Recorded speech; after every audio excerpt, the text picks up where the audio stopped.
Disclaimer lang mga madino, hindi ako binabayaran ng app na ito para i-promote sila. Pero itong ginagawa ko ngayon madi, baka sakaling makatulong sa'yo kung wala ka talagang mahiramang tao o wala kang malapitan in kaso na pizza di peligro. Doon magla-login ka at mag-create ka ng username mo at saka PIN or password. Ngayon madi, hihiram tayo. Gagamitin ko kasi ito for example lang sa business expense. Tapos tatanungin ka dyan madi kung may dati kang utang. Syempre ilalagay mo wala. At kung magkano yung kinita mo nakaraang 30 days. Bahala ka na kung magkano ilagay mo dyan, madi. So ako dyan, ilagay ko lang din yung preferred ko na amount. Tapos magtatanong yan dyan, madi, kung how frequently do you earn money? Weekly ba? Bi-weekly or monthly? Bahala ka na ding mamili dyan, madi, kung anong pipiliin mo, no? Tapos maglalagay ka din dyan kung kailan ka ulit kikita ng pera, which is ang akin, nilagay ko dyan, August 31 sa katapusan. Hindi ka talaga mabibigo dito.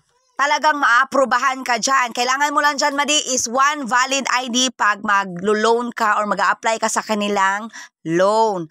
Ngayon, madi, dahil na pending yung application natin, mag-aantay lang tayo ng ilang minutos at maya-maya, madi, ayan na. Mag-view na yan ng offer which is up to 25,000 yung pwede nating hiramin, which is hindi ko naman kailangan ng ganyan kalaking amount. So, 1,000 lang yung pinili ko dyan, madi, at pipiliin, ikaw na din ang mamili dyan kasi pwede hanggang 61 days mong bayaran. O ako, madi, kasi babayaran ko siya sa September 10 lang, so ilang days ko lang siyang kakailanganin, no? Makikita mo dyan, madi, yung breakdown ng summary ng iyong hihiramin. So, make sure to read the terms and conditions, madi, bago mo yan i-click or i-check ha, tapos i-accept. O, makikita mo yan dyan, madi, lahat. Magbasa-basa din pag may time. So, ngayon, i-accept mo lang dyan, madi, at papipiliin ka dyan kung saan mo gustong ma-receive yung loan mo, which is ang akin sa GCash. So, sa GCash kasi, madi, babawasan nila yan ng 50 na service fee. So, ang 1,000 na hiniram natin, maging 985 na lang siya. Diba? Pero instant yan, madi. Maniwala ka sa akin. So, pindutin mo lang yan, madi, yung claim my limit at maya-maya lang, madi, papasok na yan sa GCash account mo kung tama yung GCash na nilagay mo, syempre. Kaya nga, paulit-ulit kong sinasabi na i-double check ang number na pagsenda ng amount. Ang kinaganda kasi dito sa Tala, mga madi, hindi to sila mag-chat-chat or magti-text or tatawag sa mga kakilala nyo na hindi ka pa nakapagbayad ng utang. Unlike sa ibang lending app na nangaharas. So ngayon, madi, the moment of truth. Pupunta na tayo sa GCash natin. Tingnan na natin doon kung pumasok nga ba yung hiniram natin sa Tala. O, diba? So, ayan na nga, madi, may laman na yung GCash natin, which is 997 kasi may 12 yan kanina plus 985. O, diba? Legit na pumasok. To double check, pumunta sa transactions. O, 985, madi.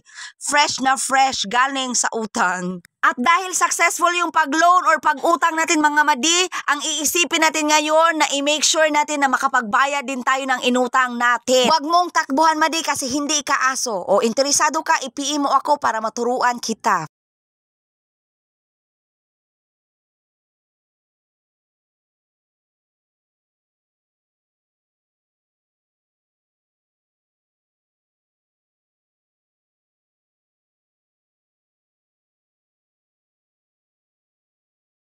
Isang valid ID lang ang kailangan para makahiram ka sa Tala.